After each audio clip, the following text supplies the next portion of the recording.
Welcome! Today we're going to go through the top 4 ways to make and save money within ProfitTrack. I will say I had to cut this list down to about 4 from roughly 15. If you have modules like hosting, there are topics like lead in and lead outs, last chance and hold off that can make you money.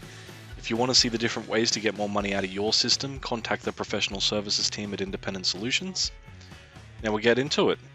System statistics, so we've got it on screen. This screen will usually be open when you first open ProfitTrack. It is enabled to show up on the initial open. If you don't have this screen, you can open it manually by clicking on Help and then into System Statistics. Everything on the right hand side of this screen, which is under the File Statistics, is meant to help you either save money, make money, or track money. So we've got the negative GP products, which are all your products that are under a profit margin, so they're not making you money. You've got zero cost products, so that's to help you track them. If you don't have a cost, you don't know what your profit is. You have multiple negative stock on hands in this case. Now that, of course, is just another way of tracking it. Unknown supplier items, just to put the supplier against it to get the profit back in line. And normal less than RRP, so if you have a recommended retail price, your normal sell price is lower than it. And there is a mass sell update that can take you up to the RRP on a wide variety of products. And those are all the different ways that you can do it. All you have to do is click on report and then click OK typically. You can refine them all a little bit more if you want to. So at the moment we're looking at the RRP, we could change the RRP variant, so on and so on. I'm just going to leave this default for now so it can load. And essentially all of these, with a little bit of tinkering, will get back in line. So we can see here, this is the RRP section. So if we scroll down to the problem products, our sell one for Benson and Hedges is $15 on that line there, when it cost 157. So yeah, obviously we're losing a ton of money. Now this is a demo system. I know the prices are a little bit wonky and that's fine, but the premise is the same. So we'll move on. I'm not going to go too far in depth on all of these because this video has to fit in a certain time frame. And the next one we're going to talk about is open keys. Open keys are a button or buttons that allow any item to be processed at a non-set dollar price, and you want as little of these as possible as the sell price won't be consistent, therefore neither will your profit. If you have these in your system, you want to report on them and ensure they are the last possible thing to be used. Now, if you're not too sure if open keys are being used in your system, let's go through the report together and we'll see if they are. So what we want to do is we'll go into reports, and first things first, product reports, products for PLU status. Open that up. It's going to come up with a select criteria, and what we want to do is click the open price and click OK. That's going to give us all of the products that are open key. Now, that's not going to give us if they've been sold at all, but that's all right. We don't need that just yet. That's just to get the initial list down. So once that loads, we'll move to the next step. All right, so it's behind us here. There it is. Fantastic. So there's all of our open product keys. So we'll just use one as the example for now. So we'll use this top one, which is the 1901 department key open dairy. So we'll move this to the side and I'll show you what we do next. So we'll go into reports, sales reports, product sales, that's fine. It's going to come up with its selection criteria. Now what we'll do here is we'll go into products and we'll add them, and we'll add 1901. And what you want to do back in your system is add all of them. I'm just going to keep this simple for now. And then we're going to go save selection. And we're going to give it a name. So we'll say something like open key tracking, for example. And then we'll click OK. Now, that's fine, no data. That's not a problem. That just means that item hasn't been sold today. But what I want to demonstrate with that is if we go back into the product sales, we will now have a drop down for that selection, which is our open key tracking. All we have to do is change the dates. If we go to the product just to demonstrate, you'll see that it's already there, which is why I recommend in your system you add all of the open keys. So we'll go into that. We'll see if we've sold it. So there we can go. We've got one, at least one, right? So this system has sold an open key. We don't want that to be the fact. So it was sold for $15. Now, if that was just a can of Coke, we've obviously overcharged. If that was a packet of cigarettes, we've undercharged.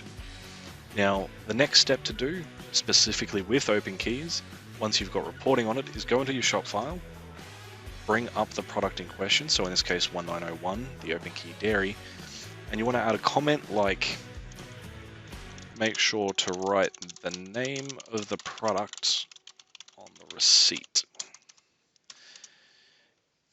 Now, There is one very common scenario with all OpenKeys, which is you try and scan an item, the item isn't found, it's going to print out the receipt saying PLU not found, and then you're going to go into an OpenKey, put in a sell price that seems reasonable, and sell it.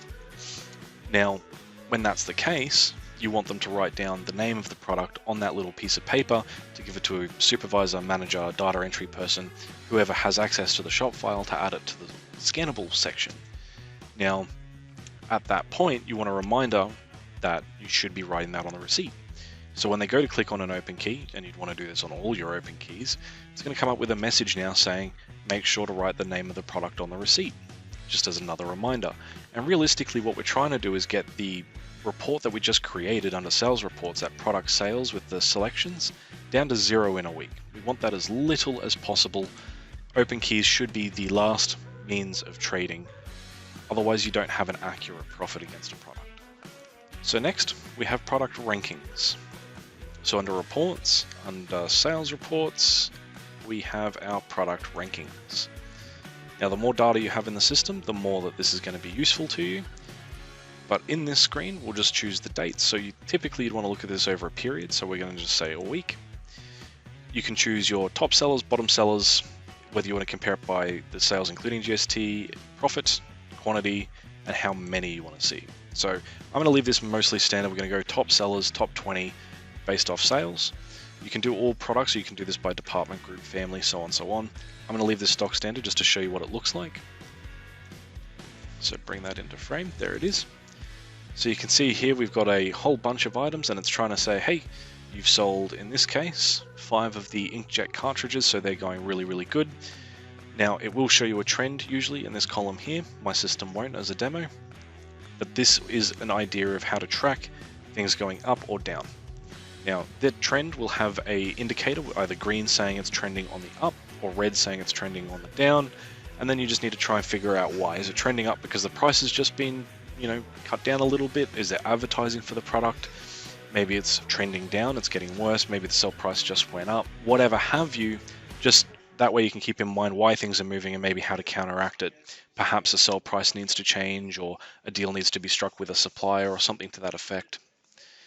And finally, we have stock takes.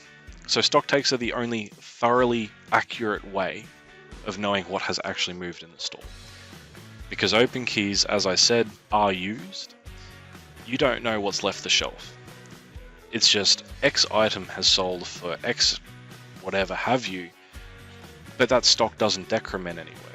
So that could have been a Coke, it could have been cigarettes, whatever have you, but that stock on hand value is going to remain the exact same in shop because it doesn't know it's been sold.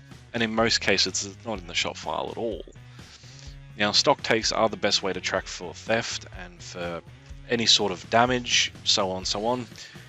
So I highly, highly recommend it. Now, when this video comes out, there's going to be an Ask the Expert session coming up. So I'm not going to go into stock takes. What I am going to recommend is that if you do need a refresher on how to do them, please contact us at support@independentsolutions.com.au about the Ask the Expert session. Ask the Expert is a live webinar we do where we'll have one person hosting, going through the topic of whatever it may be. In this case, it's going to be stock take management. And generally speaking, that will go through, teach everyone how to do it. There's a Q&A at the end, and then we'll upload it to YouTube just so that everyone can see it. Otherwise, thank you for watching. Don't forget to like and subscribe, and I'll see you next time. Cheers!